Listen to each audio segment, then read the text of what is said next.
बच्चों, आज मैं आपके समक्ष जो विषय प्रस्तुत करने जा रही हूँ वो है आलेख लेखन।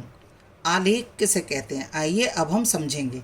आलेख को लेख या निबंध का ही एक रूप मानना चाहिए। लेख में किसी एक विषय से संबंधित विचार होते हैं।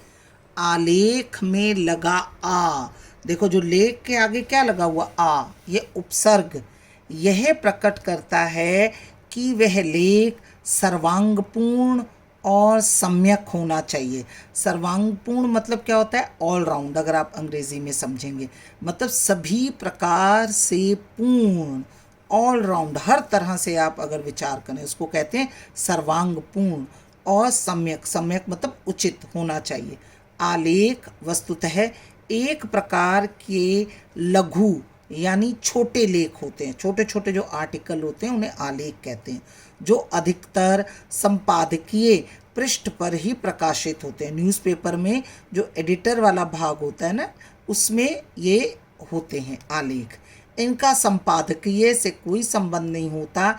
यह लेख किसी भी क्षेत्र से संबंधित हो सकते हैं, जैसे खेल, समाज, राजनीति, अर्थ, फिल्म आदि।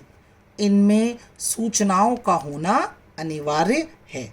अब आइए आगे हम क्या समझेंगे। आलेख के मुख्य अंग, इसके 3 मुख्य अंग होते हैं। पहला भूमिका, जैसे आप निबंध में करते थे, प्रस्तावना हो गई, भूमिका हो गई, उसको पहला अंग है। दूसरा विषय का प्रतिपादन और तुलनात्मक चर्चा। प्रतिपादन मतलब कि आप विषय को एलैबोरेट करते हो, उसके बारे में लिखते हो। तुलनात्मक मतलब आप कंपैरिजन करते हो। तीसरा निष्कर्ष, कंक्लूजन। सर्वप्रथम शीर्षक के अनुकूल भूमिका लिखी जाती है। यह बहुत लंबी ना होकर संक्षेप में होनी चाहिए, शॉर्ट होनी चाहिए। विषय का प्रतिपादन, अब आप उस टॉपिक के बारे में, उसके विषय के बारे में डिटेल में थोड़ा सा लिखोगे। विषय का प्रतिपादन में विषय का वर्गीकरण, आकार, रूप व क्षेत्र आते हैं। इसमें विषय का क्रमिक विकास किया जाता है, क्रम से, जैसे काउंटिंग होती है ना 1 2 3 4, तो एक के बाद एक विकास आगे बढ़ती है। विषय में तारतम्यता व क्रमबद्धता अवश्य होनी चाहिए, माने एक दूसरे के साथ वो रिलेट होना चाहिए। ये नहीं कि कुछ आप स्टार्टिंग जो लिखी है वो जब आप विषय आप उसको आगे बढ़ा रहे हैं तो और कुछ ही लिखा हुआ हो। तुलनात्मक चर्चा में विषय का तुलनात्मक विश्लेषण किया जाता है, कंपैरिजन, आप तुलना करेंगे, किया जाता है। और अंत में विषय का निष्कर्ष प्रस्तुत किया जाता है, कंक्लूजन। अंत में क्या दिया जाता है, निष्कर्ष।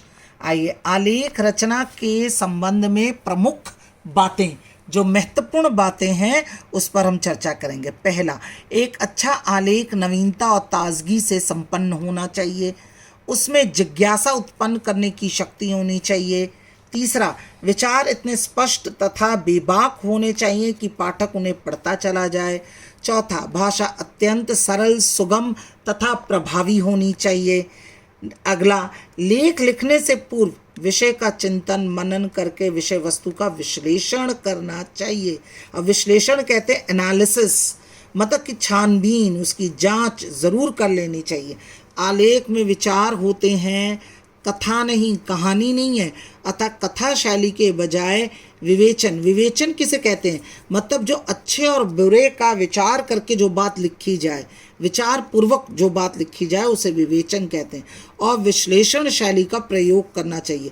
छानबीन शैली, जांच परख की जो शैली होती है वो आलेख में इस्तेमाल होती है। विषय वस्तु से संबंधित आंकड़ों व उदाहरणों का उपयुक्त संग्रह करना चाहिए।